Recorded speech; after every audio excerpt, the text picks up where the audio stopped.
नमस्कार, आप देख रहे हैं राष्ट्र की बात। मैं हूं मानव गुप्ता। उत्तर प्रदेश के संभल में एक मस्जिद के सर्वे पर जो बवाल शुरू हुआ था वो थमने का नाम नहीं ले रहा। हालांकि संभल में जमीन पर मौकाए जहां पर यह घटना हुई वहां पर हालात सामान्य हैं, काफी हद तक अब नॉर्मल हो रहे हैं, लेकिन सियासी रोटियां अभी भी सेकी जा रही है। समाजवादी पार्टी के नेता संभल जाने पर अड़े हुए हैं और प्रशासन उन्हें संभल न जाने देने पर अड़ा हुआ है। आज दिल्ली से समाजवादी पार्टी के सांसदों ने संभल जाने की कोशिश की, लखनऊ से समाजवादी पार्टी के बड़े नेताओं ने संभल जाने की कोशिश की, लेकिन हर तरफ से उन्हें रोक दिया गया। समाजवादी पार्टी ने बाकायदा एक डेलीगेशन बनाया जिसमें 5 सांसद और 4 विधायक थे। उन्होंने पहले ही ऐलान कर दिया कि हम संभल जाएंगे, वहां पीड़ितों से मुलाकात करेंगे, हालात का जायजा लेंगे। प्रशासन ने कहा मत जाइए, हालात बड़ी मुश्किल से काबू में आए हैं, आप जाएंगे हालात बिगड़ेंगे। हम नहीं चाहते कि ऐसे में जब हालात संभल रहे हैं, सुधर रहे हैं, अभी भी नाजुक हैं, तो कोई ना जाए। लेकिन समाजवादी पार्टी के नेता अड़े हुए थे। नेता प्रतिपक्ष माता प्रसाद पांडे वो भी जाना चाह रहे थे, उनको रोक दिया गया। समाजवादी पार्टी की कैराना से सांसद इकरा हसन वो जाना चाह रही थी, उनको बॉर्डर पर रोक दिया गया। समाजवादी पार्टी के प्रदेश अध्यक्ष श्यामलाल, उनको भी नजर बंद कर दिया गया। आपको भी पता है आज 7वां दिन है, हिंसा अब नहीं हो रही, इंटरनेट भी खोल दिया गया है, हालात काफी हद तक बेहतर है, दुकानें भी खुल रही हैं, लोग अपनी रोजमर्रा की जिंदगी भी अब पहले की तरह जीने की कोशिश कर रहे हैं। लेकिन ऐसे में क्या समाजवादी पार्टी का संभल जाना सही है? क्या प्रशासन का उसको रोकना सही है? इस पर आज राष्ट्र की बात में डिबेट करेंगे।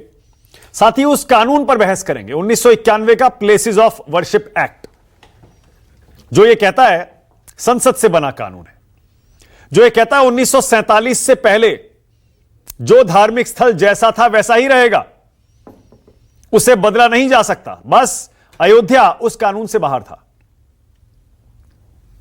उस कानून को हालांकि सुप्रीम कोर्ट में भी चुनौती दी गई है, उस पर बहस जारी है। केंद्र सरकार ने अभी तक उस कानून पर अपना कोई स्टैंड सुप्रीम कोर्ट में साफ नहीं किया है। अब नीचे की जो अदालतें हैं, मस्जिदों के सर्वे को लेकर बार बार ऑर्डर पास कर देती हैं, जबकि संसद का कानून कहता है किसी भी धार्मिक स्थल का कैरेक्टर बदला नहीं जा सकता, वैसा ही रहेगा। मुस्लिम पक्ष का कहना है नीचे की अदालतें सलामी स्लाइसिंग कर रही हैं, मतलब एक एक करके हमारी मस्जिद हमसे छीनने की कोशिश की जा रही है। इसीलिए कुल मिलाकर 10 मस्जिदों पर अब तक यह दावा कर दिया गया है कि इन मस्जिदों के नीचे मंदिर है और उनके खिलाफ केस लोकल कोर्ट्स में फाइल कर दिए गए। अब फिलहाल समाजवादी पार्टी संभल के इस मुद्दे को बड़ा बनाने की कोशिश कर रही है। मृतकों के परिजनों को, 5 लोग मारे गए हैं, आपको भी पता है संभल में जो हिंसा हुई उसमें मृतकों के परिजनों के परिवारों को समाजवादी पार्टी 5-5 लाख रुपए अपनी तरफ से दे रही है और मांग कर रही है कि सरकार भी 1-1 करोड़ रुपए उन 5 परिवारों को दे। 1 करोड़ रुपए की मांग कर रही है समाजवादी पार्टी। प्रशासन का कहना यह है नेता फिलहाल संभल ना जाएं, इनके जाने से हालात बिगड़ सकते हैं और कोई अगर जाने की कोशिश करेगा तो हमें कार्रवाई करनी पड़ेगी। हम उनको रोकेंगे, नजरबंद करेंगे, हिरासत में भी ले सकते हैं। और बिल्कुल यही हुआ।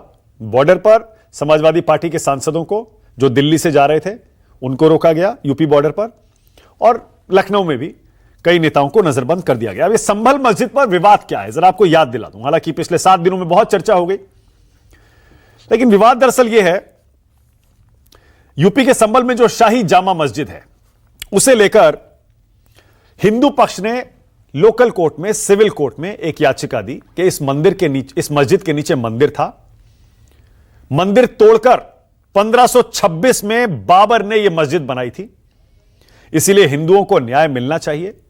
आप इस मस्जिद का, कोर्ट से अपील की गई, आप इस मस्जिद का सर्वे करवाइए और सर्वे करवाने में यह साबित हो जाएगा, सबूत मिल जाएंगे कि मस्जिद के नीचे मंदिर के अवशेष हैं। बिल्कुल इसी तरह की कई याचिकाएं अयोध्या में भी यही था, ज्ञानवापी में भी यही था।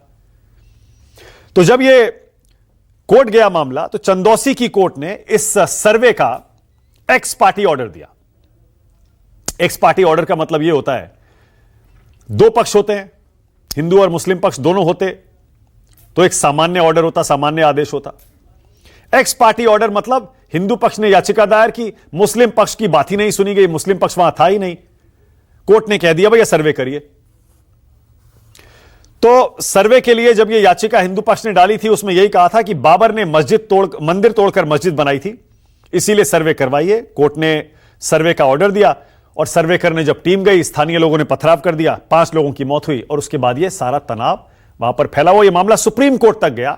सुप्रीम कोर्ट ने कहा लोकल कोर्ट इस मामले में आगे कोई कार्रवाई नहीं करेगी, लेकिन हां, मुस्लिम पक्ष लोकल कोर्ट के फैसले के खिलाफ हाई कोर्ट जाए पहले, सुप्रीम कोर्ट बाद में आए। तो यह मामला फिलहाल वहां है। लेकिन मुस्लिम पक्ष का कहना यह है कि देश भर में 10 मस्जिदों के खिलाफ इस तरह के केस स्थानीय अदालतों में फाइल कर दिए गए हैं। जैसे यूपी के संभल में मस्जिद के नीचे मंदिर का दावा है, फिर वहां राजस्थान के अजमेर में अजमेर शरीफ दरगाह के नीचे शिव मंदिर का दावा है। वाराणसी का ज्ञानवापी मामला वो पहले से कोर्ट में है, वहां भी मस्जिद के नीचे मंदिर का दावा है। मथुरा में शाही ईदगाह का मामला आप जानते ही हैं, उसके नीचे भी मंदिर होने का दावा है। और मध्य प्रदेश में भोजशाला कमाल मौला मस्जिद में भी मंदिर का दावा है। और ये सारे मामले अदालतों में पहले से चल रहे हैं। और ये बहस भी नई नहीं है कि जब 1991 का संसद का कानून कहता है कि 1947 से पहले की यथास्थिति सारे धार्मिक स्थलों में बरकरार रहेगी, तो लोकल कोर्ट्स इस तरह के मामलों को स्वीकार क्यों करते हैं, इन पर सुनवाई क्यों करते हैं। अब जरा आपको बता दूं, प्लेसेस ऑफ वर्शिप एक्ट 1991 में संसद के जरिए बना था और सर्वसम्मति से बना था। इसकी धारा 2 कहती है कि 15 अगस्त 1947 को जो स्थिति थी, उसी स्थिति पर धार्मिक स्थल सारे के सारे संरक्षित रहेंगे।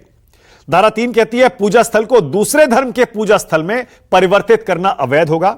धारा 4 उसका पहला पार्ट कहता है सभी धार्मिक स्थलों का मूल स्वरूप बनाए रखना अनिवार्य है। धारा 4 का पार्ट 2 कहता है किसी भी नए विवाद या मुकदमेबाजी की अनुमति नहीं होगी। धारा 5 कहती है राम जन्मभूमि बाबरी मस्जिद विवाद अधिनियम के दायरे से बाहर, मतलब जो राम जन्मभूमि का मामला है वो इस कानून के तहत नहीं आएगा, और इसीलिए वो सुप्रीम कोर्ट तक गया और सुप्रीम कोर्ट ने उस पर आदेश दिया। और धारा 6 यह कहती है कि इस कानून का उल्लंघन करने पर 3 साल की कैद और जुर्माना भी हो सकता है। अब हिंदू पक्ष का कहना यह है कि प्लेसेस ऑफ वर्शिप एक्ट किसी भी धार्मिक स्थल के रूप को बदलने से रोकता है, उस पर सुनवाई करने से नहीं रोकता। भाई कोई भी अपनी बात तो लेकर कोर्ट जा ही सकता है, ये तो हर इंसान का इस देश में कानूनी अधिकार है कि आप कोर्ट जा सकते हैं, भैया ये हमारी बात है, इस पर उसको सुना जाए। जब हिंदू पक्ष ये कहता है कि प्लेसेस ऑफ वर्शिप एक्ट हमें कोर्ट जाने से नहीं रोकता, तो वो हवाला देते हैं ज्ञानवापी के केस में पूर्व चीफ जस्टिस डीवाई चंद्रचूड़ के एक बयान का। ये ऑब्जर्वेशन था, ऑर्डर नहीं था। पूर्व सीजेआई डीवाई चंद्रचूड़ ने ज्ञानवापी केस की सुनवाई करते हुए जब प्लेसेस ऑफ वर्शिप एक्ट का मसला आया तो उन्होंने कहा था यह कानून पूजा स्थल का धार्मिक स्वरूप बदलने से रोकता है, कानून धार्मिक चरित्र का पता लगाने से नहीं रोकता। मतलब सर्वे करा सकते हैं, सर्वे से नहीं रोकता है। किसी धर्म स्थल पर अगर किसी दूसरे धर्म का चिन्ह मिलता है, जैसे पारसी मंदिर में अगर क्रॉस मिल जाए, तो वो ईसाई धर्म स्थल नहीं हो जाएगा, उससे उस धार्मिक स्थल का चरित्र नहीं बदल जाएगा। यानी अगर किसी पूजा स्थल का हाइब्रिड कैरेक्टर है, वहां 2 धर्मों के निशान मिलते हैं, सबूत मिलते हैं, तो जांच तो हो ही सकती है। यह ज्ञानवापी के केस में पूर्व चीफ जस्टिस डीवाई चंद्रचूड़ का एक ऑब्जर्वेशन था। हिंदू पक्ष इसका भी बार बार हवाला देता है। इसीलिए राष्ट्र की बात में आज का सवाल आपकी स्क्रीन पर। आज का पहला सवाल यही है, आखिर ये संभल विवाद पर सियासी रोटियां कौन सेक रहा है? मस्जिदों के सर्वे पर सियासी रोटी कौन सेक रहा है? और दूसरा सवाल, मंदिर मस्जिद के आगे संसद का कानून फेल क्यों है?